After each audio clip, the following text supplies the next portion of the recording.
The hissing of steam from the subway grates interrupted the silence of the evening. City lights cast long, menacing shadows over the pavement. Right in front of me, a missing child poster flapped in the breeze. It had been plastered over a lamppost, rain-washed, and barely clinging to it. I had seen that face before. Street vendors sold questionable food, with grease pooling in the grill tops. A thin wisp of smoke emanated from the cart, blending with the city fog. At that hour, only the brave or the foolish roam the streets. "I told you," a voice sneered, breaking me out of my reverie. I turned to see Marco, an old friend from high school. "Children go missing here every damn week." "And?" I glared. "And nothing," he laughed, taking a drag from his cigarette, the orange glow illuminating his face in a sinister dance. "Just stating the facts." I'd come back to the city after years abroad. Upon my return, the rumors had started.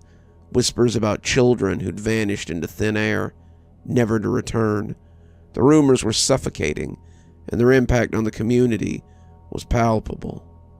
"Third kid this month," a woman murmured to her friend as they hurried past, clutching their bags tighter, casting suspicious shadows at anyone who dared to make eye contact. "I heard it's a man," said a homeless guy, propped up against a brick wall, a tattered hat placed in front of him with meager coins. "Tall, wears a hat, stalks him, he does." Marco scoffed, exhaling a plume of smoke. "Urban legend. Every city's got one." "Then explain the disappearances," I retorted. He shrugged. "Maybe they ran away. Maybe it's a trafficking ring. Who knows? It's the city. Things happen." My fingers itched to slap the indifference from his face, but the seed of fear had been planted. I started seeing the missing children posters everywhere. Lampposts, bus stops, the mouths of alleyways. One evening, while walking through the park, I saw a group of kids playing. The setting sun cast a golden hue over their innocent faces, their laughter echoing, forming a dark contrast to the tales of horror that loomed large. In the distance, a silhouette stood watching, a man in a hat.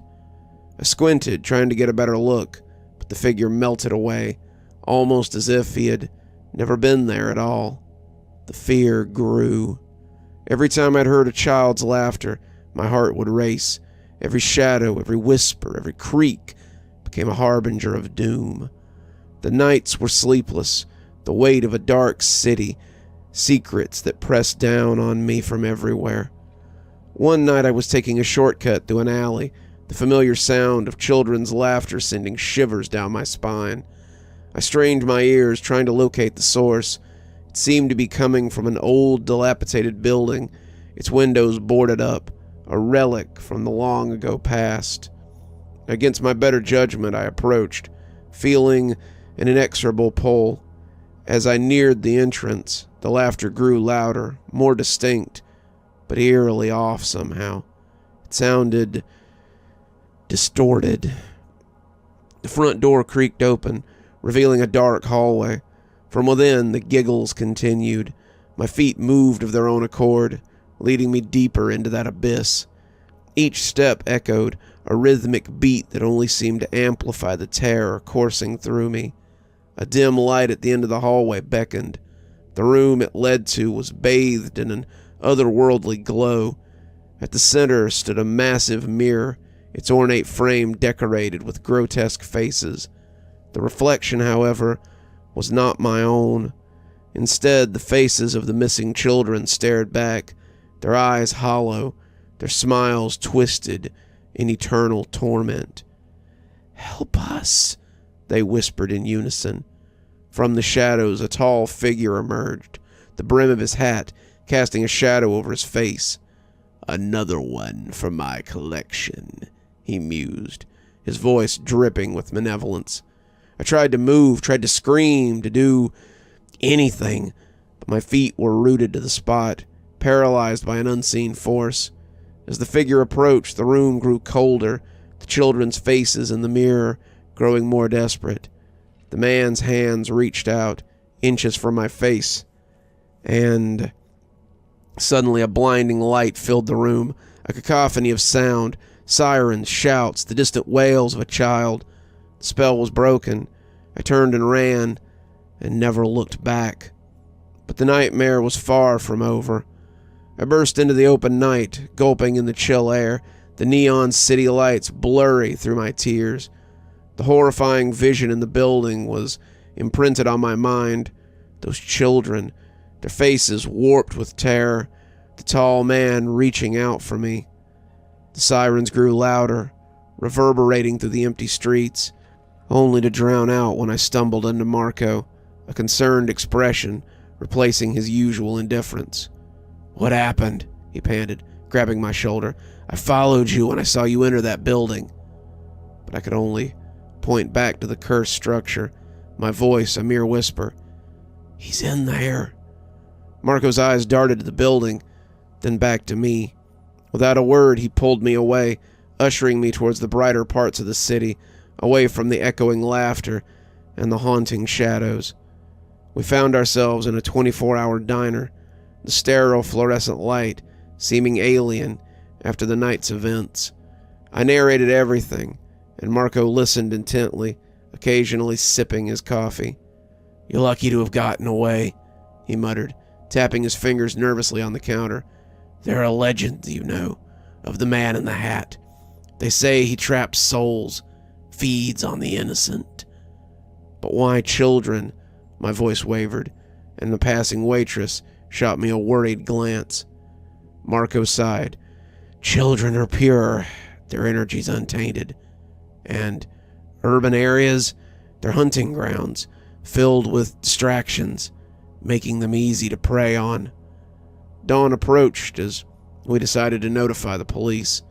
Their skepticism was palpable, yet the consistent disappearances provided some weight to our story.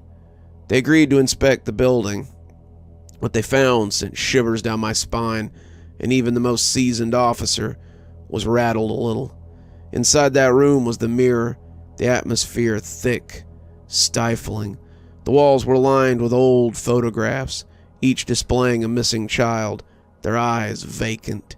In the center stood the grand mirror, but it was ordinary now, reflecting nothing but the grim faces of the officers. However, the most disturbing discovery was a room concealed behind thick drapes. Inside, a maze of strings connected pinned pictures, notes, bizarre symbols, each thread intertwined, leading to a single image in the center, a sketch of a man in a hat. Below it, a chilling note: "The city feeds, and so shall I." News spread like wildfire. The city was in an uproar. Vigilante groups formed, vowing to hunt down the man in the hat. Parents held their kids close, and the night saw the streets deserted. Weeks turned into months, but the city's palpable fear remained.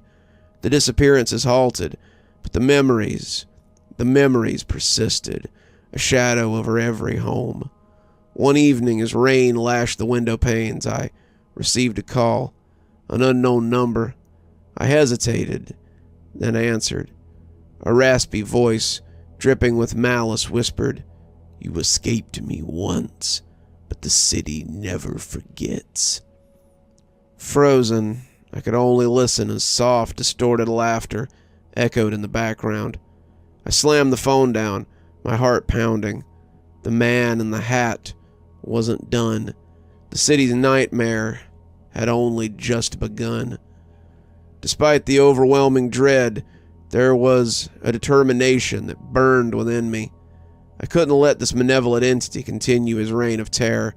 Teaming up with Marco and a group of other survivors, we decided to delve deeper, to unearth the truth behind this urban legend. Our research led us to an ancient myth, stories of an entity that existed in the shadows, thriving on fear. The more that we feared, the stronger they became. Legends spoke of mirrors as portals, realms where these beings would trap souls, feasting on their essence.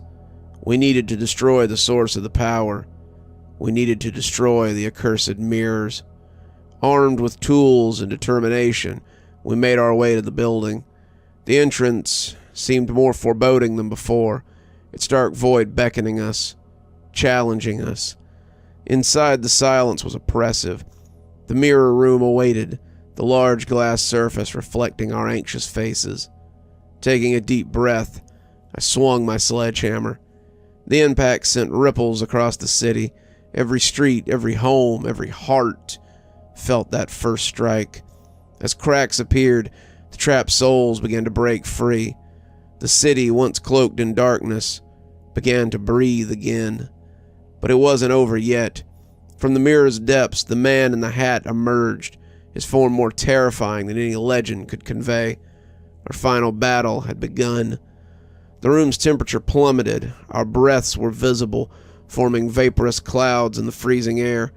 The man in the hat moved with unnatural speed, a mere blur as he lunged at us. Marco and the others tried to restrain him, but it was like fighting a hurricane. His sheer force was overwhelming.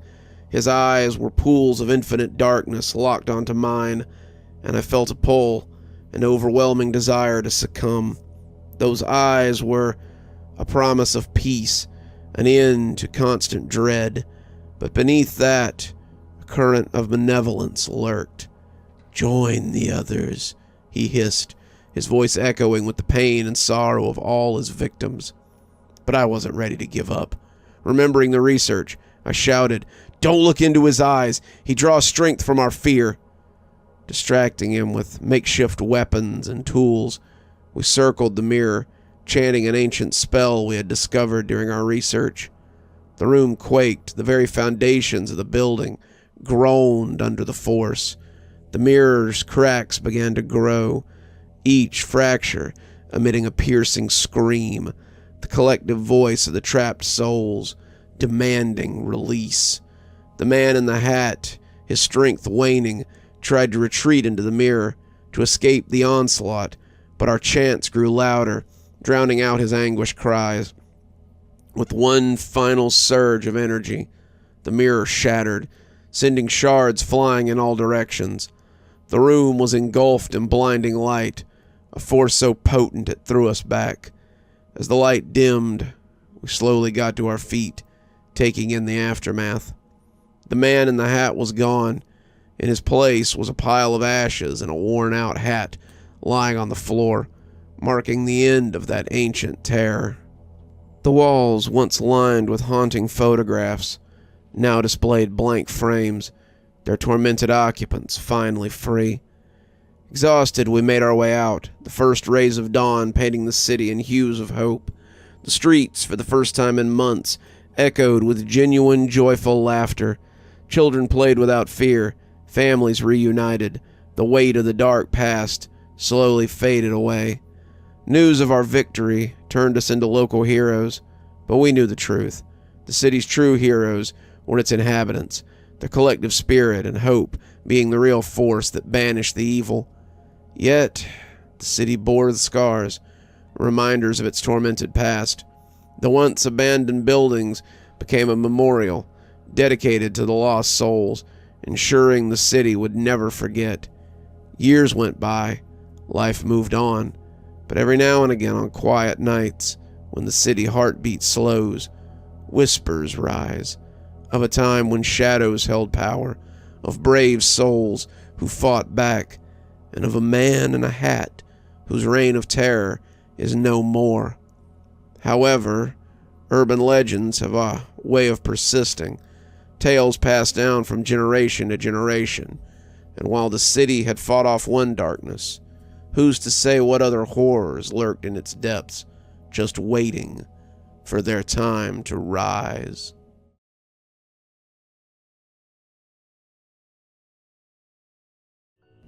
After high school, having no better ideas, I joined the Navy SEALs. I never really liked any of it, but it was a job, after all. I love the guns, the airplanes, the grenades, but having to run all the time while some scumbag with a chip on his shoulder yells in your face isn't my idea of fun. Things got a lot more interesting after my term of service ended. I still had a high security clearance, so I used it to take temporary jobs as a mercenary, a hired gun. I did some stints in Iraq with Blackwater, where they sent me out in the middle of the desert. A watchtower, an oil refinery looming over the burning sands. Along with a few other guys, they told us, guard the area with your life. While better than the SEALs, working for Blackwater was extremely boring. The other mercenaries and I would mostly just chain smoke cigarettes and drink coffee all night, staring out across the dead, empty desert. Over time, I worked my way up. Things started to get more interesting when a job offer arrived in my email one afternoon. This is what it said. Mr. Chase, I am the head of security for a private group of entrepreneurs and investors. Through some mutual contacts, I've heard of your professionalism and experience. We're currently putting together a small crew of guards for a private event on Redacted Island out in the Pacific Ocean that will run from January 9th to January 27th. Would you be interested in this job? The pay rate is $900 a day. Once you're on the island, it will be impossible to leave until the period of employment has ended. If you're interested, please respond to this email as soon as possible. Sincerely, Mario Antonin, Head of Security. I'd worked jobs like this from time to time, but none of them were paying that well. At most, I would usually get $350 to $500 a day, which was still good money when I was working 7 days a week, till the job finished. I instantly responded and said yes, I was interested. In response, they sent me a non-disclosure agreement that was the size of a small novel. That was how I found myself on a private jet, flying out to an island in the middle of the vast blue sea. I was never told the coordinates of the island, or saw it on a map. It was all kept very secret. A few hours later, we landed on a private airstrip. I looked out the window of the jet, seeing the tropical waters of the Pacific Ocean, stretching off to the horizon in every direction. Below me stood an island with palm trees and sandy white beaches. An enormous Victorian mansion loomed directly in the center of it all. The mansion was painted black and looked like something straight out of a horror movie. It had no windows, and the turrets spiraled up into blade-like points. That was my first inkling that something might not be quite right about this trip. As the stairs to the private jet descended, I looked out on this strange new world. Employees waited to greet us, looking like beaten dogs. Some had their heads down, their eyes blankly scanning the ground. Most of them were women wearing red dresses, reminding me of stewardesses on the plane. The jet strip was surrounded by palm trees and tropical brush. The chirping of insects sounded all around us, high and resonant. I saw a strange patch engraved on all the employees' uniforms. It looked like a stick figure drawing of a man, the bottom of his body ending in a C. Its arms were long and jointed, almost spidery. 3 symbols, like repeating iron crosses, connected the left side of the body in the line. I wondered if it was the logo of some company. I put it out of my mind for now, but I'd see that symbol again all over the island, painted on the side of the mansion, and even cut into the trees with a knife. It would only be later that night that I realized its connection to Moloch. "Good day, sir, and welcome to the island," the server on my left said, with glassy eyes and a fake smile. They all looked up at once, but it was like the workers all looked through me rather than at me. Their eyes looked flat and dead, like painted-on doll's eyes. "The island, huh? They wouldn't tell us where we were going. They said it was a secret. Is that what you call it?" The woman just nodded, the doll-like smile never leaving her face. "Officially, this island is unnamed and uninhabited," the woman said. "In fact, all traces of it have been scrubbed from the internet. You won't find it on Google Maps or any other publicly available satellite imagery." She leaned forward towards me with heavily mascaraed eyes and ruby red lipstick splashed across her lips. "This is a very special place. Only very special people are allowed here. We should be honored to work here under our Savior." "I hope you're talking about Jesus or something," I said jokingly. She just smiled blankly and motioned me forward. "Just follow the trail for a few hundred feet," she said, pointing at an opening in the palm trees where logs were laid down horizontally over the muggy jungle, and you'll find the mansion. Good luck. I thought it was somewhat of a strange thing to say, wishing a random stranger luck. By the end of the night, I realized that simply to make it off the island alive, I might need that luck. I followed the woman's directions to the back of a brutalist mansion. A heavy metal door stood there with a small bulletproof window atop it. A tan Spanish face glowered out at me, then rapidly drew back and disappeared. A few heartbeats later, the door slid to the side on a gliding of hidden gears. The head of security at the island was a heavily tattooed ex-Marine named Mario. He wore a dark Kevlar vest over his black outfit, making him look like a walking shadow. I found the security had their own private complex in the mansion as he showed me around the site. Hundreds of hidden cameras covered every angle of the mansion and the surrounding parts of the island, too. Dozens of black-clad security agents swarmed over the screens, checking monitors and computers constantly. "Quite a setup you've got here," I said to Mario, nodding at him. He smacked me on the shoulder, giving me a confident grin. "Money's no issue here, Richard. Security is paramount. There are things on this island that could rip apart the world if ever they escaped." I raised an eyebrow. "Like what? Nuclear weapons or something?" I asked, with a laugh. "You'll see for yourself later," he said, his dark eyes flashing with something cold and alien. Mario led me in a couple of the new hired guns around the island. The place was certainly strange. It reminded me of some combination of secret black ops site and a playboy billionaire's private heaven. All the doors in the mansion looked like they were made of thick steel. They had wheels that would spin, like those on a submarine. The mansion also had no windows at all, at least none that I could see, except for the small shatterproof glass openings on the steel doors. I don't want to ask too many questions, however. Couldn't resist asking him a couple of small things, though. At least, they seemed small to me. "What are those hatchways?" I asked Mario, pointing to the rectangular covers built into the concrete walkways. They had heavy handles. Are those manholes or something? "They're tunnels under the island, just for maintenance and security, you understand." "Wow, this place is certainly well developed," I said. We came out through a grove of palm trees. A stone walkway led down a white beach. Dozens of yachts were moored all across the shore, some of them looking like they must have cost hundreds of millions of dollars. "There's a lot of money and power here.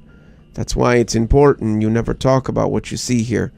There are people who control the world, the ones beyond the government and the media, not the elected officials who people see, but the actual power."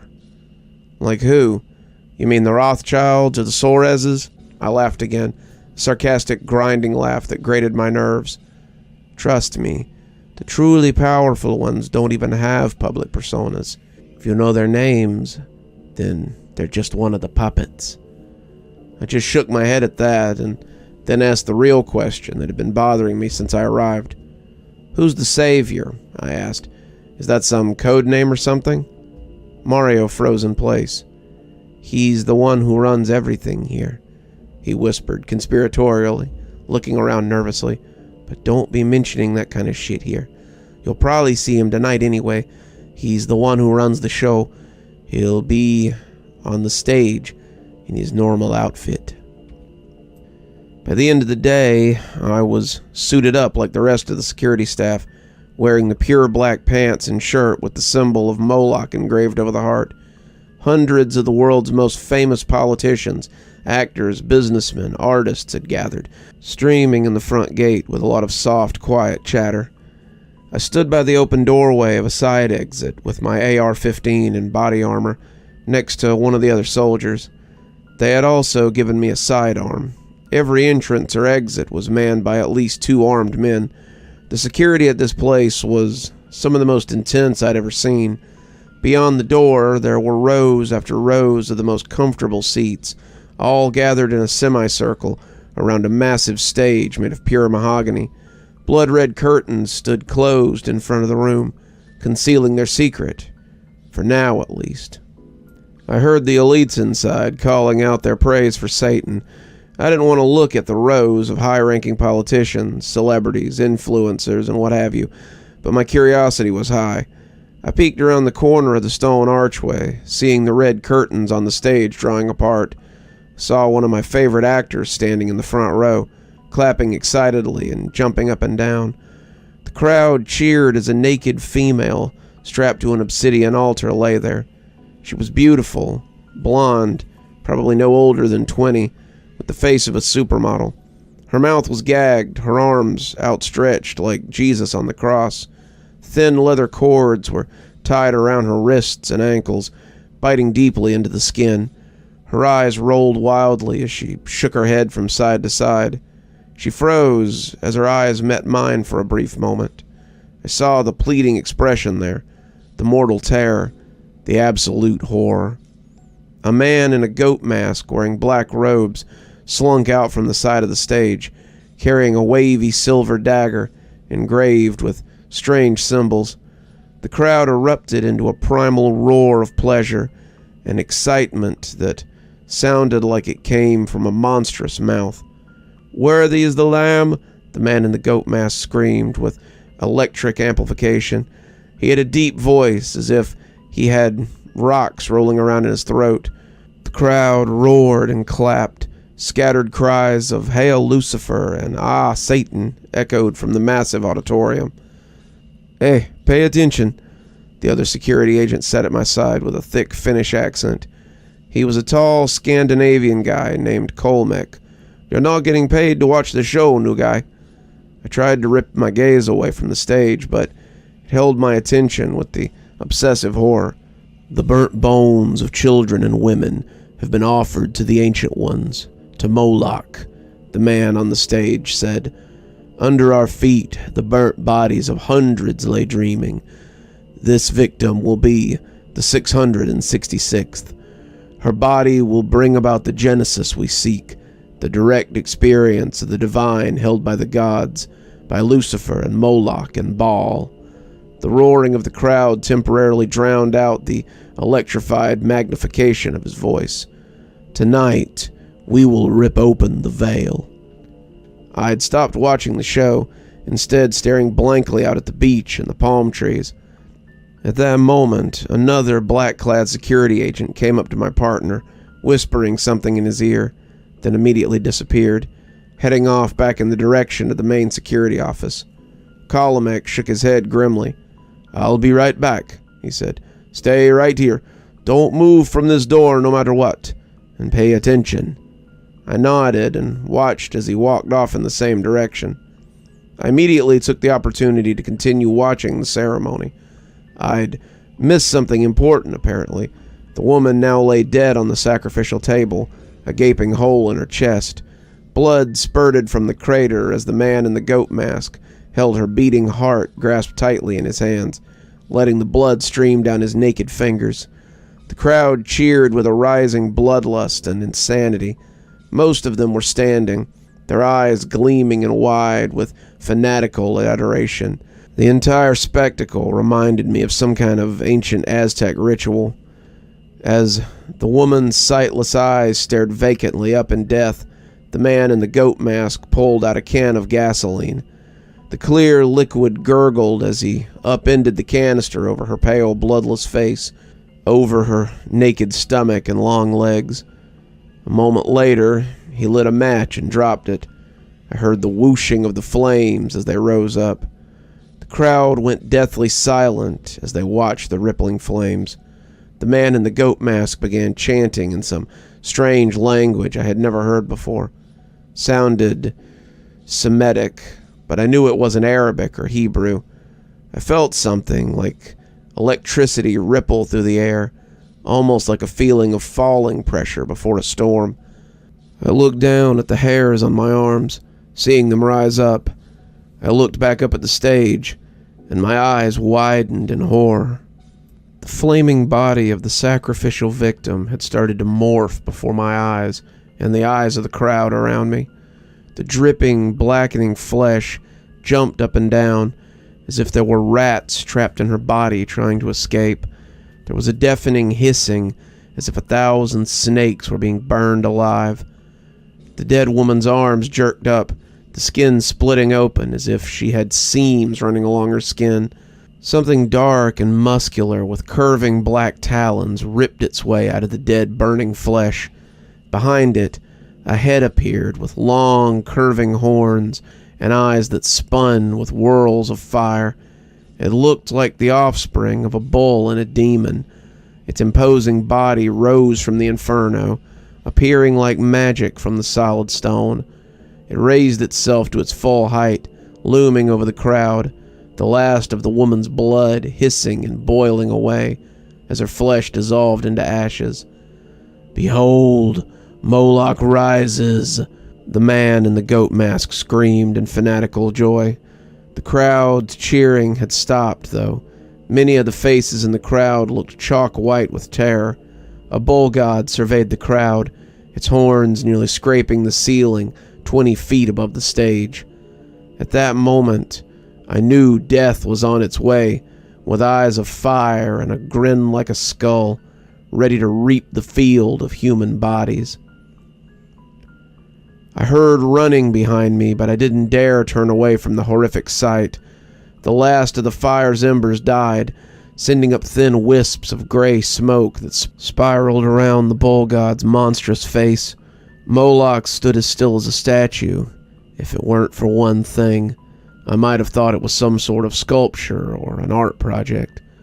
He had 2 nostrils like a serpent's. As his great lungs inhaled, the smoke billowed in and out of his mouth and nose. Some of the people at the edge of the crowd had gotten up, hurrying towards the door. Moloch's head ratcheted to face them, his fiery eyes narrowing into slits. "Do not leave," the man in the goat mask pleaded. "Those who have fear are not worthy of life. Do not prove yourselves unworthy of life." As the first of the fleeing men and women got to within a few steps of the door, Moloch gave a primal roar. In a blur of strength, he reached down and ripped the blackened sacrificial altar off the stage. It ripped from the wood with a tremendous crack, like a bullwhip.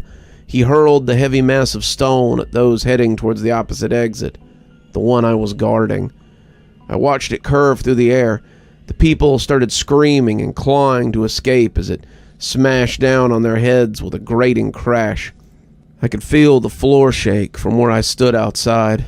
Blood exploded from their smashed bodies. I saw arms and legs jerking and seizing under the heavy stone, but within a few moments they slowed and stopped. Others were running towards the exit, but Moloch leapt off the stage in a blur.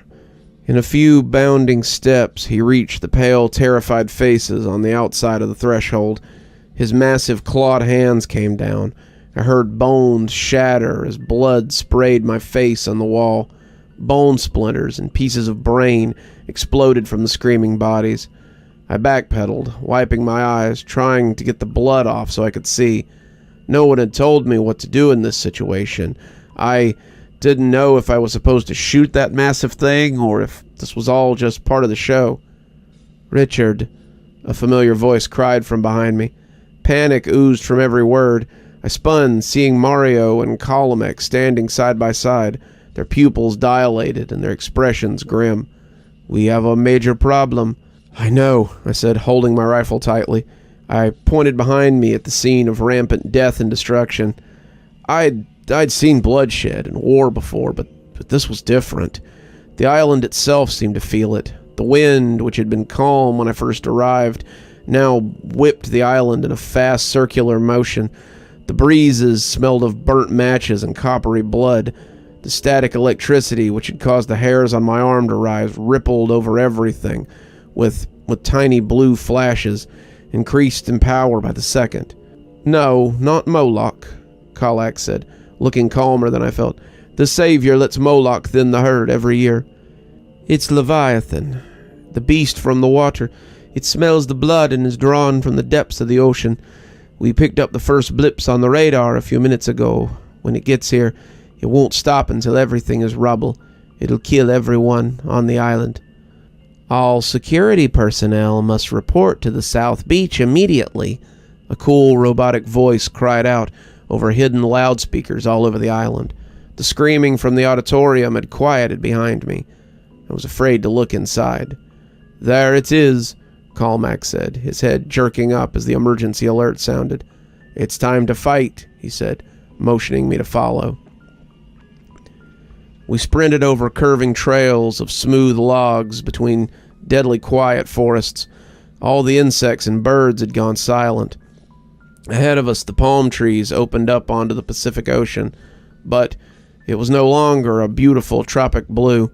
A black, swirling whirlpool, like an ulcerous wound, had opened up on its surface. It stretched hundreds of feet across, drawing closer to the shore by the second. Dead fish, sharks, dolphins, squids, even whales spun in the filthy dark water. 20 black-clad security agents waited for the three of us on the beach, their eyes wide, their faces pale with terror. Like myself, they all had AR-15s and Glocks with extra magazines for both. I guess the Glocks might be useful for blowing my brains out if it was a last resort, over being eaten by some hell beast, but I didn't think it would stop anything from another dimension. The clouds swirled overhead in a thick curtain as black as smoke. Flashes of blue lightning detonated every couple of seconds. Mario raised his hand, screaming over the roaring of the wind. Calmac stood by my side, his face grim and his eyes narrowed. "Your job is to fight off anything that tries to get on the island," Mario said, looking from one face to another with rapt attention. "Nothing can stand against high-caliber rifle fire. Shoot at the face and eyes when it comes up. We've dealt with creatures like this before, and they will retreat if you injure them badly enough." I had the sense of being fed a line of bullshit as my mind processed this. "What exactly is coming up?" one of the doe-eyed security men asked. He barely looked old enough to drink, a young, muscular hulk with a Marine Corps tattoo on his neck. "It is called Leviathan. Sometimes the ritual here and the smell of blood can draw strange things. Leviathan is one of those. We have encountered it before. Most important thing to remember is..." His voice was suddenly drowned out by the terrible cacophony that came from the center of the whirlpool. A screech like the detonation of a nuclear missile shook the ground. The ocean jumped and bubbled frantically. The beach heaved and creaked, the white sand disappearing in fissures that opened up like greedy mouths underneath my feet. I lost my balance, falling forwards. The screeching continued, rising into a primal roar. A green dragon head, the color of an infected wound, erupted from the surface of the thrashing water, rising up dozens of feet in the air. It had two enormous slitted eyes that dilated and constricted quickly, as if glowering down at us. The screeching abruptly stopped, the pointed mouth of the dragon slamming shut with a sound like a gunshot. Within moments, another cancerous green head shot up in a blur, its skin looking as hard as stone. Ridges that looked as sharp as swords ran the length of its reptilian skull, arcing over its eyes and pointed snout. More heads erupted from the ocean, until all 7 of Leviathan's heads loomed over us. Not one of us fired. Not one of us even seemed to breathe as we surveyed the beast across the no-man's land of white sand. The slitted eyes and yellowed irises of the 7 heads had a demonic hunger, a reptilian coldness. Far behind us, I heard a distant scream still echoing from the auditorium, where Moloch held sway. "Fire!" Mario cried. Instantly, a cacophony of gunshots exploded all around me. I jumped to my feet, scrambling up as the 7-headed dragon leapt forward. Thousands of gallons of salt water streamed down its massive body as it came up on the beach. Long black paws with bone-white talons shot out of the surging ocean, followed by a tapering tail like a water snake's. I brought the rifle up and emptied my magazine as fast as I could, pulling the trigger over and over as I aimed at the many slitted eyes of Leviathan. The bullets seemed to ping harmlessly off its hard obsidian scales, though. It scrambled onto the shore, its heads coming down in a blur, rows and rows of vampiric fangs gleaming dully, in each of its mouths. One security agent was bit in half, the spurting stump of its lower body still standing for a long moment, even as the rest of the body disappeared down the throat of the dragon. Mario ran forward, slamming another magazine into his rifle and opening fire point blank. One of the heads came down in a blur towards him. Its great staring eyes exploded in a shower of blue blood and thick viscous fluid. The dragon's head pulled back, its mouth opening in a primal scream of agony. As I reloaded, I scanned the area around me, realizing that nearly half the security guys were either dead or critically injured. I backpedaled away, keeping my eyes on the dragon.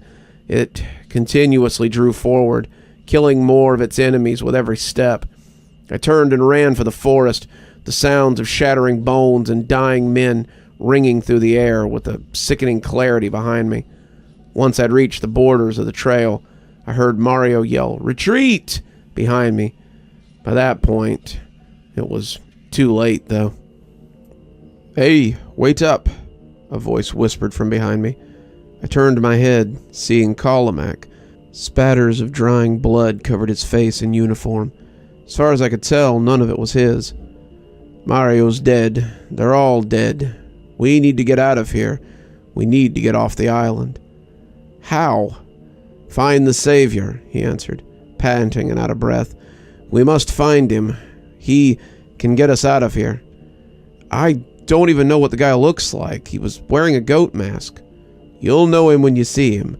His body is covered in scars, everything except his face. Stay close to me. We need to watch each other's back. It's our only chance of survival." A trail of twisted, broken bodies led from the mansion to the surrounding trails of the beaches. A decapitated woman with a solid gold necklace embedded with diamonds lay in front of me. It was strange on the island, the way oblivion and ineffable wealth coexisted side by side. Everything was deathly silent now, even in the mansion's auditorium. "Where's the Savior?" I asked through gritted teeth. I peeked my head into the auditorium, but nothing moved. Hundreds of smashed and bloodied bodies littered the floor. "He's around here somewhere," Carrington answered. He started circling the mansion, looking for signs of life. Carrington took the lead. As he turned a corner, an enormous black hand with sharp claws of fingers flitted towards us in a blur, wrapping itself around his chest.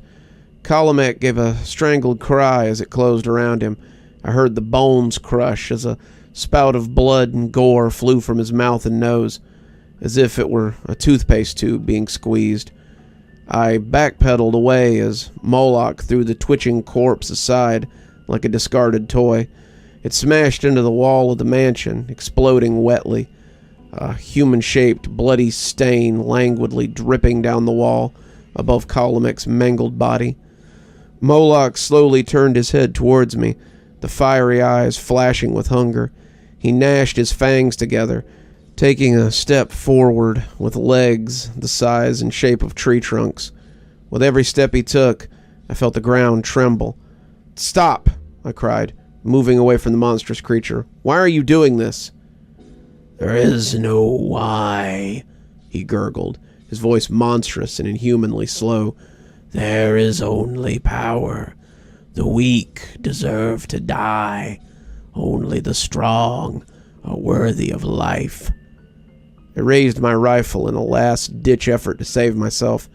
Moloch saw it and started running towards me, every step crushing the paved walkway around the mansion into rubble and dust. I aimed for his eyes and nose, emptying the entire magazine as quickly as I could. The bullets smashed into Moloch's face.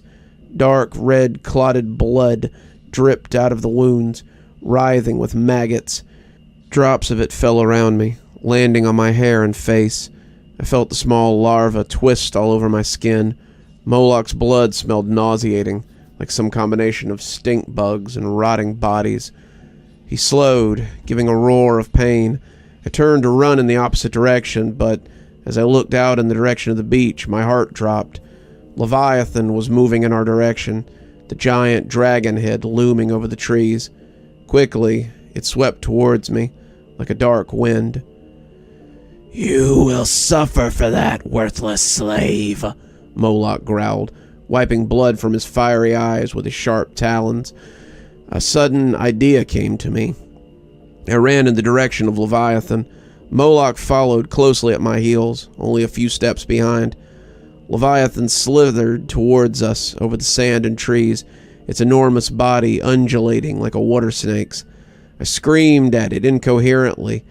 Its 7 heads snapped towards me. Its slitted eyes widened as it saw Moloch. I heard the crashing of Moloch's footsteps behind me, only feet away from crushing me into paste. His massive lungs heaved, breath coming quickly, exhaling the odor of sulfur and smoke. "Leviathan," Moloch growled in his demonic voice. "These are my tributes." Leviathan's dragon head looked straight up at the sun and screamed in response, their many voices rising and falling in a dissonant wail. As I sprinted into the trees, Leviathan and Moloch ran at each other, colliding with an ear-splitting crash. I glanced back, seeing Moloch ripping one of the dragon's heads off its neck with his sharp fingers. The head screamed as blue blood erupted from the stump. After a moment, the neck fell limply forward. The other dragon heads bit Moloch in a unified attack. They ripped deep holes in his shoulder and arms, snapping over and over like rabid dogs. As the two eldritch monstrosities attacked each other in a fierce battle, I lost sight of them, but the sounds of fighting echoed over the entire island, crashing like lightning. I felt like the survivor of an apocalypse. I couldn't find a single other living person on the island. Hundreds of crushed, broken, and decapitated bodies surrounded me. Over the cacophony of fighting, I heard a new noise, the whirring of a helicopter nearby. It was coming from the other side of the mansion. Frantically, I sprinted towards the other side, seeing a Black Hawk helicopter getting ready to land. A man in black robes sat in the pilot's seat, his green eyes gleaming as a wide smile spread across his face. I smashed my fist into the door over and over until he opened it. "Holy shit, you're still alive?" he asked. I hadn't seen this man before. He had a face like a Calvin Klein model, all sharp angles and high cheekbones, perfectly proportioned in every way. But his scalp looked melted and scarred, as if someone had thrown gasoline on his hair and ignited it. His eyes were stunted, twisted growths of scar tissue. His hands, too, were covered in deep, folding burn scars. Are you the savior?" I responded quickly. "Please get me out of here." "They call me that," he said wistfully. "The savior, yes. I guess I am. Get in." The savior stared at me with his strange green eyes, the color of swamps where monstrous things swam under the surface. "Some people just need to learn the hard way," he said. The helicopter took off into the dark night, covered with bright twinkling stars. "There is no great power without great responsibility, after all. Those of us who seek the Ancient Ones know it comes with a cost." I just stared out the window, gazing down at the countless mutilated bodies that littered the beach. Below us, the face of the bull stared up with eyes of fiery cyclones. The broken, still body of Leviathan lay at its feet. As we made it over the great waters of the Pacific Ocean, the bull god raised its hand and waved. At that moment, I thought I could almost see a hurricane of translucent souls circling around him, spiraling up into the sky.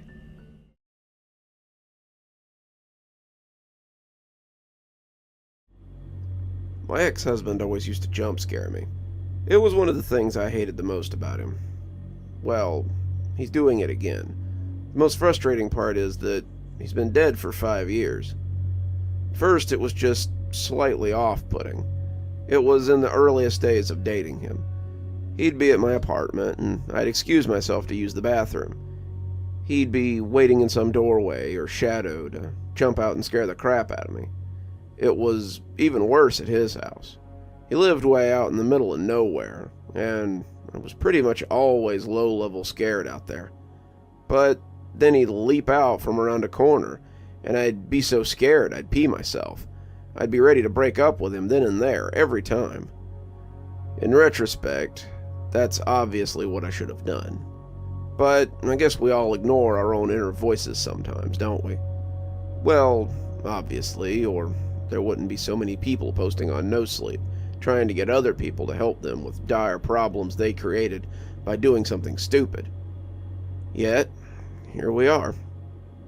I don't know why I let it slide, honestly. And that was only one of the many things about him that was terrible. Nonetheless, I repeatedly told him to cut it out, and I repeatedly did nothing when he failed to cut it out. Eventually, I even married him. He had 2 kids from a previous marriage who stayed with us a lot. And when they were there were also nieces and nephews staying over. I always liked when there was a house full of kids. It made the old, drafty, falling down farmhouse we lived in slightly less terrifying. But you could count on my ex-husband to screw up a good thing. We were in the living room with all the kids. It was late at night. The kids were all still rowdy and playing around, he and I on the couch. There was a scary movie playing, which nobody was really paying any attention to. But Eric, my ex, got a funny look on his face and said quietly to me, "Watch this." Then he put his fingers to his lips to express that I should keep quiet. I instantly knew he was probably thinking of orchestrating some huge jump scare on all these kids. Even though he had actually given me a warning at least, I just didn't want him to do it. The youngest kid was only 4. I knew it would immediately kill the good vibes. I tried to protest, but he shushed me again, then scurried off to some other part of the house, unnoticed by any of the kids. I sighed angrily. I even tried to warn the kids, but they were all hyper and not really listening. Seconds later, Eric showed up outside the screen door and revved his chainsaw. The kids lost it. One of his daughters actually blasted backwards and got airborne in her desperation to get away from the door. The 4-year-old, of course, burst into hysterical tears, and soon they were all crying. Now, some of you reading this are probably laughing and thinking that's actually pretty funny. But the thing was, it was just so damn old. He did this dumb crap all the time. Plus, the world can really be boiled down into precisely 2 types of people. People who think it's funny to scare 4-year-olds so they cry, and people who don't. So, readers, I suppose you've sorted yourselves into teams at this point. Fast forward a few years from the dumbass chainsaw incident, and Eric and I had a son of our own. The thing about our son was that he had major, and I mean major, heart problems at birth. He had to have open heart surgery, and he had a slew of other complications. Now, that's not the point of the story, but just know that the first 8 months of his life were very touch and go. Then he was finally doing better, stronger even, able to do more. He was 9 months old, sitting on my lap, facing me. We were playing and chatting with each other when Eric lunged up behind me, grabbed him, and shouted. My little son did that thing little kids do when, for one full second, you don't know if they're going to burst into hysterical tears or laughter. In the end, my son burst into laughter. So did Eric. I, on the other hand, was livid. Who jump scares an infant, first of all? Secondly, who the hell jump scares an infant heart patient? That was probably the rudest I've ever been to Eric about the jump scare thing. But he just kept laughing the whole thing off, like he always did. Anyway, that wasn't why I divorced him, but we were divorced by the time our son was 3. We shared custody, and it went about how you'd expect things to go with a douchebag. But life proceeded, I suppose. When our son was about 10, he went through this phase where he started getting insanely jumpy. I mean, he just seemed incredibly paranoid. If I walked close to him or made any sudden movements, he'd flinch, almost like he thought I was going to hit him. At first, it actually sort of hurt my feelings. I had never hit my son. I didn't understand why he was being so jumpy with me. Then it started to scare me, because I wondered if someone else was hitting him. Maybe he was being bullied at school. He didn't go to his father's much at all, and I didn't imagine Eric would ever hit him. But, what if? Then I remembered the jump scaring. I finally thought to ask my son about it, He immediately revealed that, yeah, his dad jump scared him. All the time. "It's kind of annoying, Mom," he told me. Well, yeah, I thought. I couldn't believe I'd forgotten about it. I was so mad. He only spent limited time with our son. Why was Eric spending it jump scaring him so much that it was making him nervous and anxious all the time? What kind of crap was that? The problem was that Eric was the sort of co-parent that if I asked him for help with anything, or to back me up on anything, he'd do the exact opposite, just to be spiteful. Asking nicely never worked with him. So, if it wasn't something court-ordered, I didn't even really bother asking, because I knew he would just get worse. And let's face it, no family court is going to give a crap about somebody getting scared. I was mad as hell, but there wasn't really much I could do about it. Fortunately, he took the liberty of dying, and that took care of it. I don't mean to sound callous. Obviously, our son struggled with the death of his father, but the jumpiness subsided basically instantly after he found out that his dad was dead. Now, if your child's mental health improves because you die, it's probably because you were a crappy parent. I'm just saying. Anyway, another 5 years went by.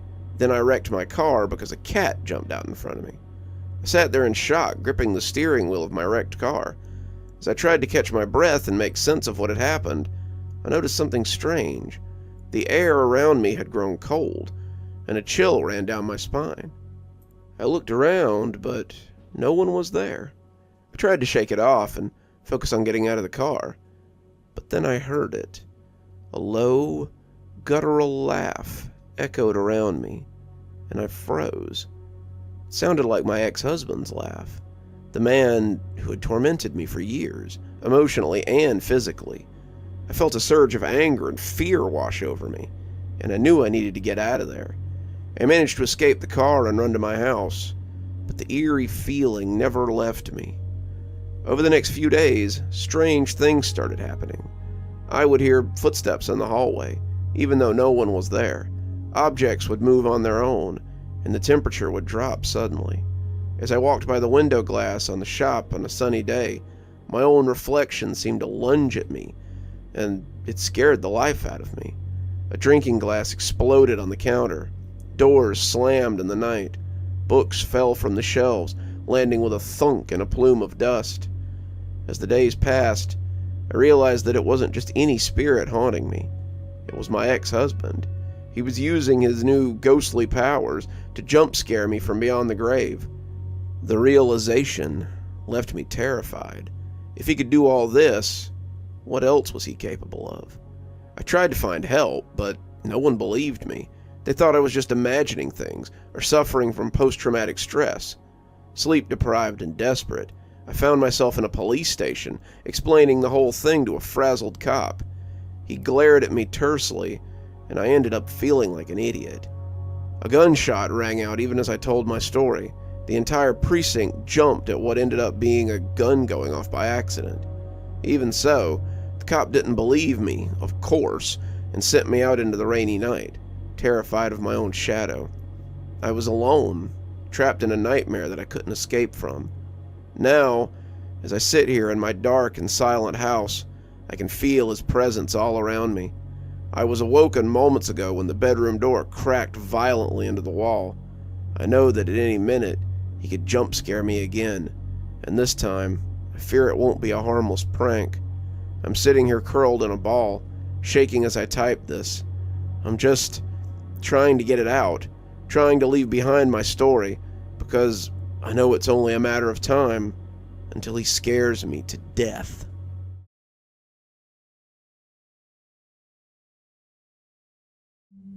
When I went to college, I made a tactical decision and paid a ton of money to get an apartment 15 minutes from campus.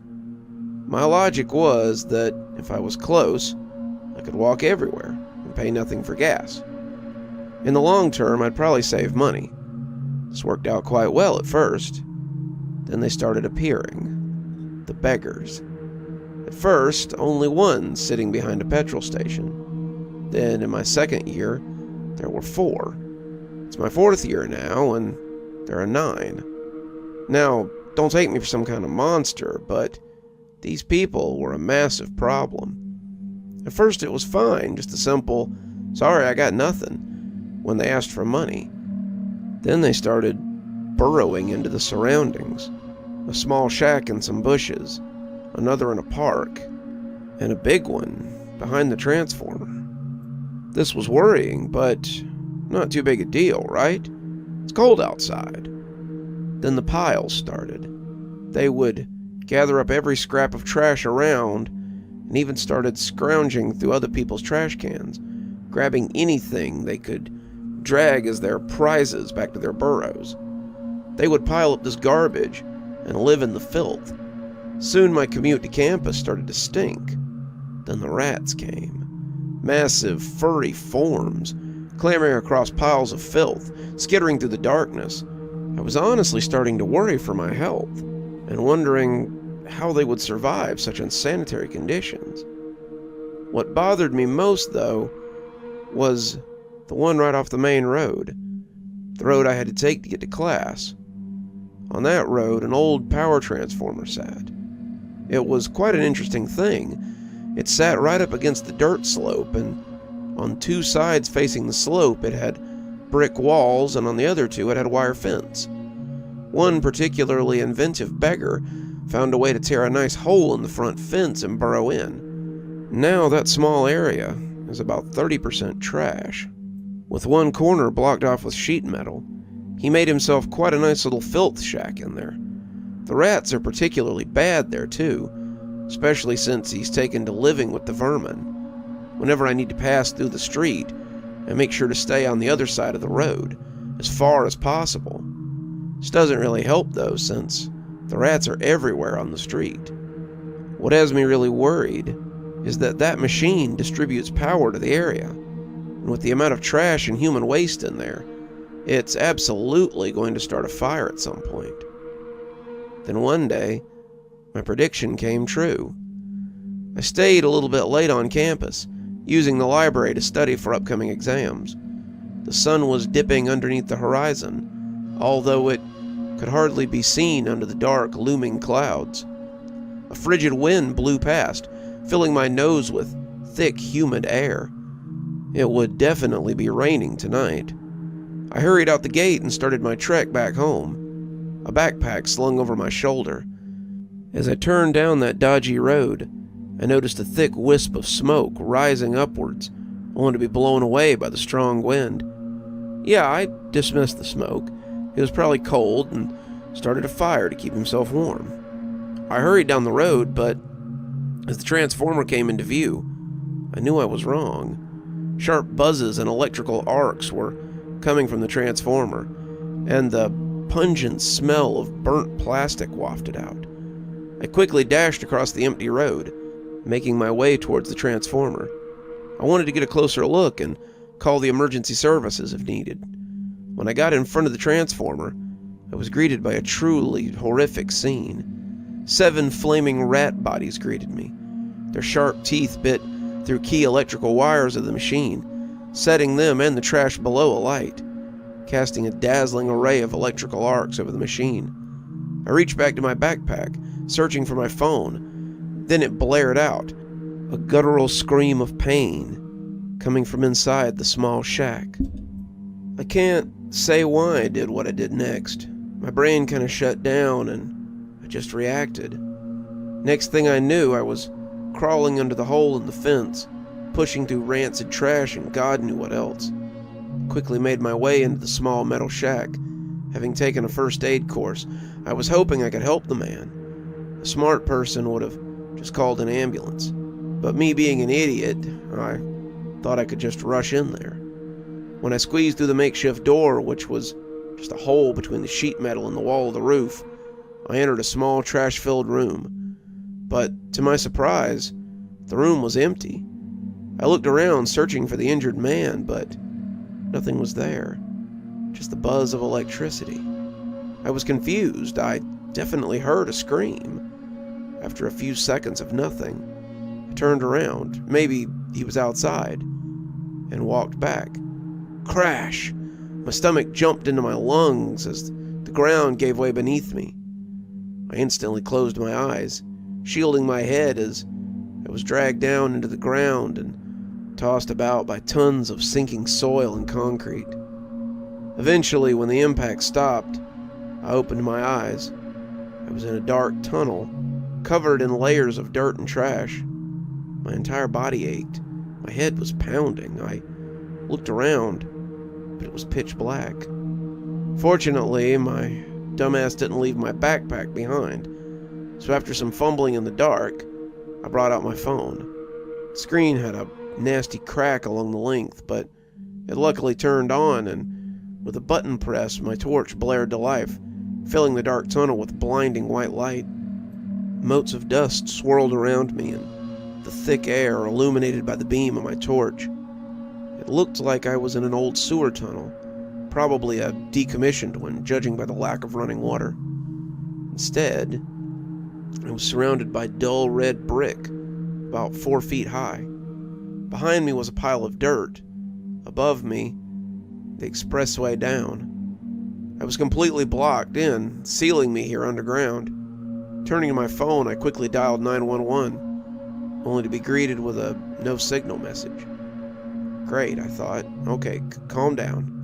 I took a deep breath, trying to slow down the drum beat in my heart. This is probably a sewer pipe, which means I can go forward until I find a hatch or something to get out. I took a moment to examine myself, looking for major injuries or broken bones. All in all, I seemed to be mostly fine, just a few minor lacerations. However, what had me really worried was the lump on the back of my head, the dizziness, and the fact that I couldn't smell anything. I rationalized that it was hopefully just a concussion, so I needed to get out and get some medical attention. So up I got, hunched over, and slowly made my way down the dark tunnel. As I walked, the air remained thick with dust, causing me to cough every few steps, leaving me lightheaded. I slowly stumbled down the pipe, with every step fighting the intense feeling of claustrophobia. The walls seemed so close together, every part of me wanted to stand up and stretch out, but the tons of dirt above me pressed down, keeping me hunkered over, filling me with dread. I could swear the tunnel was getting narrower. Slowly, I made my way. Minutes passed. Then, suddenly, I was in pitch blackness. I panicked and slammed my head into the roof, knocking me to my knees and dropping my phone. I fumbled around the floor, looking for my phone, when my hand came in contact with something warm and fuzzy. With a squeak, pain shot through my hand, and I scurried back, screaming. It took me a few seconds to get a hold of myself until I could get back to my senses and realize it was probably just a rat. My ragged breathing echoed around me, but it didn't mask the dim squeak. Okay, that's good, right? If there's life, then there must be a way out, I said in a panic. I scooted back down the tunnel, so now I have no idea where my phone might have landed. I spent several minutes trying to find it, but I couldn't. Couldn't find any more rats either. So I did the only thing I could. I scrambled forward in total darkness. I was down in the darkness for a long time. As I stumbled forward, my coughing got worse and more frequent. It was difficult to breathe, and I was practically panting, while my thoughts only served to make things worse. What if I passed an exit only to miss it in the dark? What if I never got out? Would anyone ever look for me down here? Eventually, a small, dim light filled my vision. I scrambled forward, rushing towards the light, leading me to the end of the tunnel. It ended with a sheer drop, about 2 meters down into a larger chamber. The chamber was around 20 meters long and 5 meters wide, lined with several similar tunnels. They fit into a channel and ran down the length of the room, further down into a large opening. Along the side of the room, across from my pipe, sat a rusted metal door. Above the door sat a simple, glowing bulb, barely illuminating the chamber. Relief flooded me as I scrambled out of the pipe and fell into the chamber, slamming hard into the cold stone. I rolled onto my back, staring up at the ceiling for a few minutes, letting the now clearer air fill my oxygen-deprived lungs. Then I noticed it, billowing from the pipe that was now much thicker and dustier with air, and something clicked in me. It's smoke, not dust. Somewhere in the darkness of the tunnel, smoke from the transformer fire must have filled the pipe. I slowly sat up, realizing now that I was in more danger than I knew. Then my heart nearly stopped as a loud noise filled the chamber. It came from slightly ahead, near the larger channel at the end of the room. I started examining my surroundings closer, and there he was, the small beggar living above the tunnel. He lay on his side, clutching his stomach, covered in filthy rags. I hobbled closer to him, examining him more carefully and asking, "Sir, are you okay?" He looked terrible, filthy, completely covered in filth. He looked malnourished with sunken eyes. Looking closer at his face, thin rivers of blood ran from his mouth, and I could swear his irises were blood red and dimly glowing. But he seemed unfocused, almost like he was asleep. Then he screamed again, clutching his stomach tighter. I rushed over to him, pressing 2 fingers to his neck and trying to get a reading on his vitals. As I touched him, he started to spasm, to scream, slam his fist into his stomach. I grabbed his wrist and pinned him down until he stopped trying to hurt himself. Then I heard something horrifying, chittering, tearing, liquid splashing behind me. I turned around to examine the source of the sound. It was his stomach, a now gaping hole, spilling out a torrent of long rats. However, these weren't normal rats. They looked like babies, large, pink, with thin patches of fur. I screamed and jumped back. The man contained an unbelievable number of rats, as at least 50 poured out of him. These baby rats started to continue past me, heading towards the pipe, leading down into the channel. I looked at their destination, and my blood ran cold. Thousands of glowing red eyes stared up at me. But most of these sat at least 2 feet above the ground. Then a loud scurrying echoed out behind me. I tore my eyes away from the sea of eyes, peering behind me to see more of these giant rats, cloaked in shadows, quickly surrounding me, pouring out from the pipe. I screamed, "Stay back!" swinging my backpack towards the swarm, trying to scare them off, but they didn't move. They only kept filling in the mass that surrounded me. They were barely visible, except for their blood-red eyes staring at me. Those eerie eyes followed my every move, but they didn't react. Then, when the last baby rat entered the swarm, they shifted, making a path leading from the depths of the channel. Then, it came walking down the path, standing on 2 legs, hunched over about 4 feet tall. A gray-haired rat thing. It was hunched over, supporting its weight on an ancient stone staff. He slowly hobbled down the path and moved to the front of the swarm, keeping watch of me with his hideous eyes. Then, to my shock, the rat began to slowly sway from side to side and began to sing in a soft, high-pitched voice. "O magna, niclem, delecto crescio nostro, do nabis potimus autem, punit illinus qui illuc averse sunt gratis si, agros venius equinis, carnis sium, donus nabre, vitam novum dona nibres." After it finished the last verse, it started from the beginning again, but more voices filled in, more and more, each repeating, and soon a chorus of rat voices filled the chamber. Over and over they sang their song, and I found my eyes slowly drifting closed. I couldn't fight it. Then out of nowhere, the chamber began to rumble, small rocks and dirt cascading from the ceiling as a 7-foot gout of flame burst out of the pipe from which I had entered the chamber. It filled the room with blinding light and poured thick black smoke. The explosion must have scared the rats because they started to flee, running towards me and down the chamber.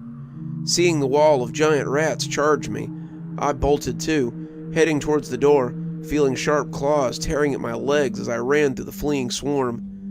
Finally grabbed the handle of the rusted door and yanked it open, bursting into the corridor. Seeing a ladder on the wall before me, I leaned upward. I grabbed the rusty rungs and yanked myself upward as smoke poured in after me. I could barely breathe, but I forced myself up, eventually coming to a manhole cover above me. I slammed into it, knocking it open, and throwing myself onto the cold tar of a street only 5 blocks from my home. I ran home as fast as I could, breathing hard, bleeding from multiple wounds, coughing all the way, and barely staying conscious. I finally got home and started banging on my neighbor's door. He opened it with an annoyed expression until he saw what state I was in. I asked, "Sam, I need an ambulance. I lost my phone." The next few days, I barely remember. Sam got me to a hospital, and I wound up in the ER. They gave me rabies shots, tetanus shots, half a dozen other shots, x-rays, MRIs, the whole works. Thankfully, my insurance covered everything. I told the doctors about the events. I told them that they needed to call the police and investigate the chamber. The police came and had a long chat with me and the doctors, then came to the conclusion that what I saw was PTSD coupled with oxygen deprivation, and recommended a good shrink. Then I was discharged and I made my way back home. That was a month ago. First, I tried to trust the doctors, believing it was all my imagination. I tried, but I'm not so sure anymore. You see, I found myself collecting trash. I didn't realize it at first until trash day, when I couldn't throw anything away. Now there's a little pile in my room. I just can't bring myself to get rid of it. I also found myself humming the Rats tune. I didn't even notice it at first until someone pointed it out to me. Then last night, as I was drifting off to sleep, I could swear I hear them, scurrying deep below me, singing that damn song. I don't know what to do.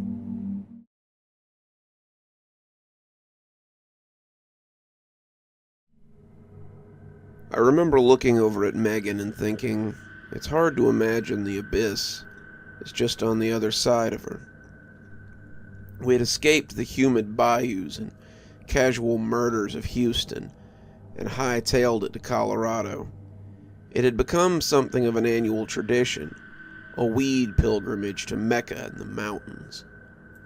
Our yearly foray into real wintry cold had always revived the life within us. Even the gorgeous red of her Irish hair seemed to glint brighter in the deafening quiet of the white world. I didn't deserve her. No false humility here. She was truly better than I was, on a cellular level. Megan had been through unimaginable horrors, hellish trials that left traumatic scars she only showed to those lucky enough to bask in her glow. And yet, somehow, it's like she was able to just rebound the cruelty of the world right off of her, sending her own kindness reverberating along with it. The angrier you got, the calmer she grew. Gnash her teeth in a temper tantrum, and she'd find a deeper level of kindness. It wasn't that plastic falsity so many people possess with their feeble masks. It always rang true. Not me. I absorbed every blow the world dealt me. It warped and twisted and blackened me. I was the very definition of rot, but dying flowers still seek out sunshine, and that was Megan. I'm not a good man. Bungling the time had been a far worse mistake than I anticipated. I was winding my crappy Chevy in a constant circle, forever rising on the mountain in the pitch black as the snow cloaked the poor excuse for a road. I just had to push the envelope and have us stay at the top of the damn mountain. I was half stoned and completely terrified, but the feel of Megan's hand on my thigh gave me a boost of confidence. I always kept fighting through the fear, exhaustion, and endless losses for her. One harrowing journey later, I finally exhaled as we crested into the glacial valley atop the mountain. A few dozen missed turns through the endless world later, we'd arrived. The cabin was as picturesque in reality as it had been on the website. It all seemed too good to be true looking back. I should have realized if it smelled like rotting, there's probably a corpse in there somewhere. I was an ardent bargain hunter, but this deal was mind-blowing. I should have been suspicious. The prize, the quality, the nearly barren website with the obscure URL. But I remembered something about gift horses and teeth. What they don't tell you is to watch for the horse flipping the script and kicking you in the teeth.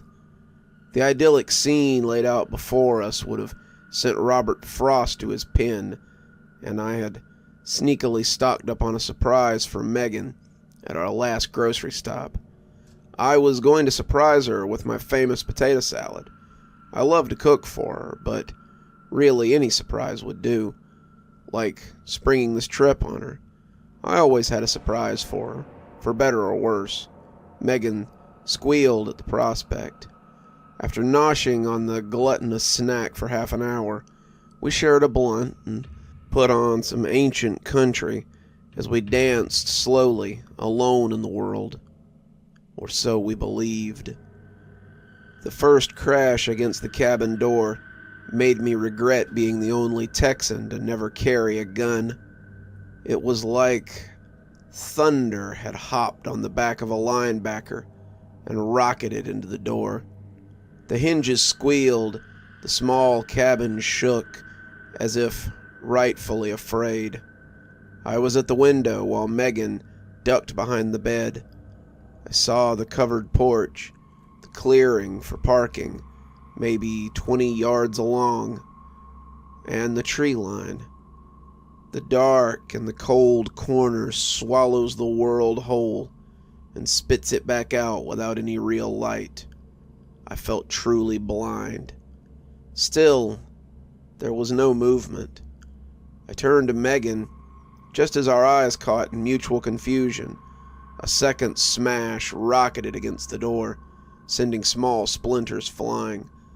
Megan screamed, and that was enough for me. I charged out the door blindly, a moron in love. I screamed some jumble of obscenities, threats, nonsense, an amalgam of fear and anger, emotional stepsisters with an unhealthy attachment. I let myself feel my heavy breath slow, each exhale sending white waves dancing through the air. My right hand slowly unclenched, and the blood drained from my knuckles. Then I saw it. Out of the woods, slowly trotting, was what I thought was a massive wild dog. Terror and logic are not great bunkmates. As it approached, I realized it was a male fox. I had caught a few nighttime drunken glimpses of tiny red foxes in West Texas when I was in college, but they were no bigger than an overfed house cat. This creature towered like a sinister cat and golden dog had been smashed together by some inebriate pagan god of old. Its trot was lackadaisical, as if it were merely out window shopping, but he kept his eyes fixed on me, stopping 5 yards short of my frozen figure. The fox was the size of a Rottweiler, and dropped on its hind legs and cocked its head quizzically. It began a low, short whine and wore a visage that seemed to say, "I don't want to rip you apart, but it wouldn't be that hard." I slowly backed up. When I saw the fox didn't move, and I was close enough, I made a run for it. Luckily, Megan and I were simpatico enough for her to throw the door open, and I slammed in just in time. We both sank to the floor with our backs against the door. The words hadn't even escaped my lips before we were both sent flying by a crash against the portal. Diving behind the bed, we watched as the door cartoonishly stretched with each attack, never giving way, like an unbreakable barrier holding back the night. Between each crash, the fox whines grew louder. "I'm gonna try something," I whispered to Megan. "Pappy, no, no," Megan begged, trying futilely to grab my hand and hold me in place. Somewhere inside, I think she knew I was forever destined to plunge ahead stupidly. Snatching the pot full of the remaining potato salad, I tore the door open and flung the food out. "Here, eat, you little interloper." I thought maybe I'd set it back on its heels, but the fox wandered into view, cocked its head further, and sent chills down my spine. It examined the pot and began voraciously eating. It stopped eating abruptly and bounded off in a blur into the forest, out of sight. We decided to risk the bears and the other denizens of the night, and left the potato salad outside and hunkered down. The slamming stopped. Everything was quiet once more. Megan and I cuddled in bed, her downing some shrooms and blazing through a blunt to calm her nerves, me downing a few beers, both of us debating whether a fox could have done all that. And why didn't the door give? Cuddled under so many warm blankets, we both passed out. I was on my feet at the first crash, though. Peering from the window, I saw the massive fox trotting from the tree line. My jaw nearly dropped as I called a silently sobbing Megan over.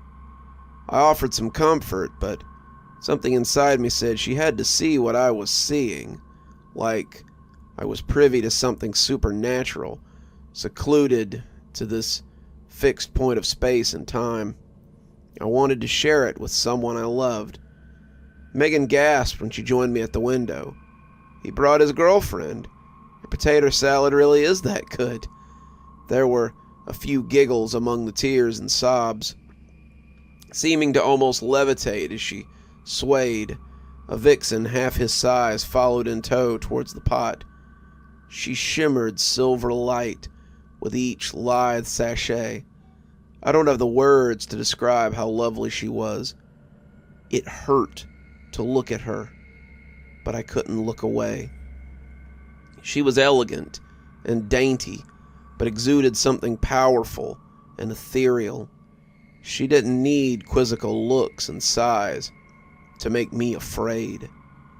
We stood safely behind the window, hand in hand, watching the lovers feast on my potato salad. When they were sated, they slowly wandered back to the woods. The male turned back, I swear, with a rueful and pitying look on his face. The vixen never did. The door immediately began smashing without cessation, sending a shrieking Megan diving. 100, 1,000, 1,000,000 times louder, with more force and violence than ever before. In my panic, I just stood paralyzed, feeling the blood drain from my face as I tried to understand the horror before me. A beast was flailing and roaring in circles a few feet from the door, 10 feet tall, the head and antlers of a deer adorned with what looked like the skeleton of a bear. Flesh and fur and sinew hung randomly from ribcage, arm, and leg. Long, bony, hooked claws dragged and sparked against the hard earth. The abomination wailed up at the moon. It looked at me with enormous empty black eyes and slammed against the door impossibly fast. Megan was praying, Mary and Joseph and all that gang, and I just rocked back and forth on the floor of what was supposed to be a little slice of paradise. Suddenly, there was silence. I just caught the curved spine of the freakish nightmare slipping into the trees, and I went and comforted a hysterical Megan. Our phones refused to find service, no matter how hard we begged. and being children of the city, we had come ill-prepared. I have no intention of painting myself any calmer. My insides were liquid, and my heart was somewhere in my shoes. I was simply too afraid to make noise. The left leg of my pants felt warm and wet. Embarrassment had begun to set in when the slamming started again. This time it wasn't as hard, but more like a rapid machine gun fire, hitting different spots on the door. Something humanish stood at the tree line. It looked like the naked body of a man, but there was only a bloody, brutal mess where the genitals should be. Stark, naked, wearing the skull of some massive creature, the man was lifting a gnarled stick and screaming nonsense, each word punctuated by a slam against the door. It was only then in the deep dark that I realized what was hitting the door. The porch was littered with the obliterated corpses of starlings, swallows, hawks, 24 other birds I couldn't identify. Each swoosh of the staff, every pagan utterance, sent a kamikaze bird to its doom in rapid succession. Finally, the frenetic casting stopped. Ripping off the skull mask, I could see a bearded man beneath it, his nose and eyes missing, and blood and pus dripping and flowing indiscriminately. Like a petulant child, he leaned forward, put his hands behind him, and screamed, "Hungry!" over and over and over, before swiftly stalking into the woods. I spent the next 30 minutes convincing Megan this was all real, and not the manifestation of a shroom trip gone terribly awry. Honestly, I could hardly convince myself. My attempts were disputed by a slam against the door, a pause for a few seconds, and a similar but smaller one, like someone bouncing 2 different-sized basketballs against the portal. The adrenaline was beginning to burn into me and steal away my energy. I felt like passing out and began only thinking of my own fears.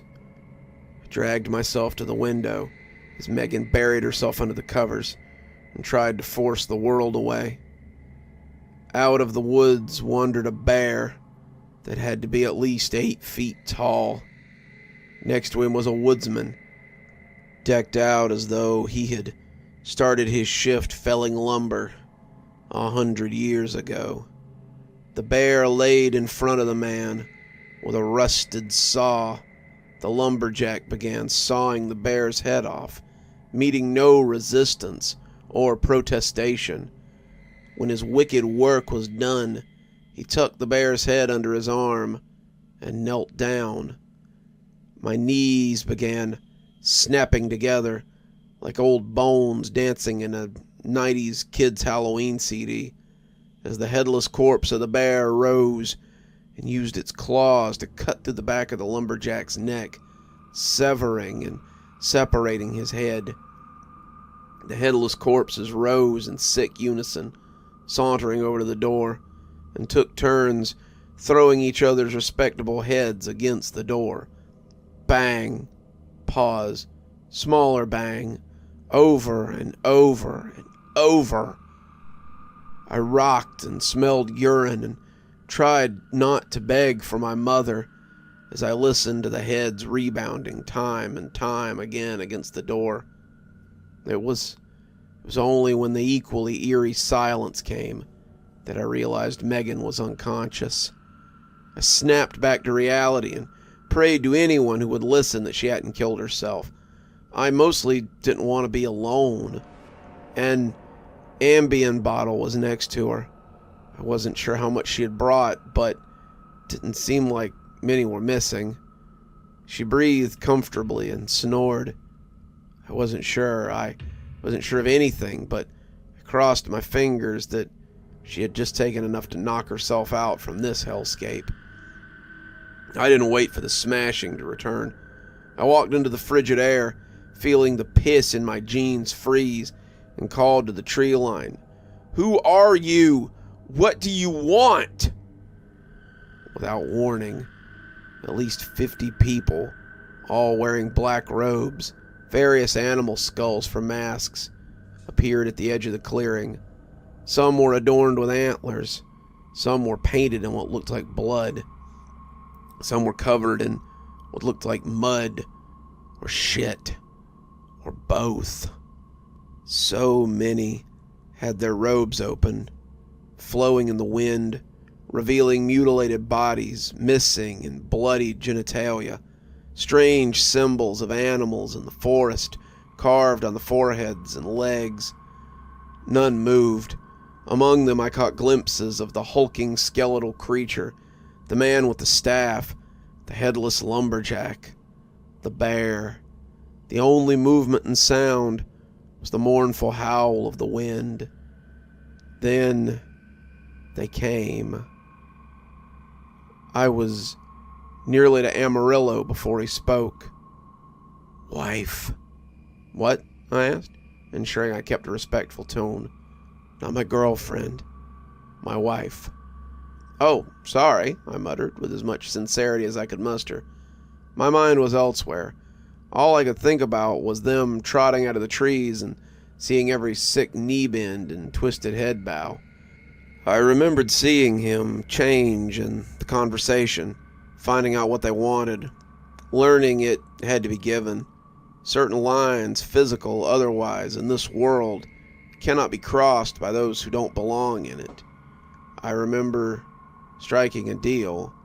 Fear got the best of me. I'm not a good man. I remember feeling the bile in my stomach rise as I dragged Megan's half-conscious body out of bed, watching her come out of a haze and realize the dark truth, hearing her beg me, profess her love. I remember dragging her out into the clearing and throwing her to them to save myself. I remember watching her body fall and hearing her screams grow quieter as he dragged her deep into the woods, with a whole lot of freaks following behind.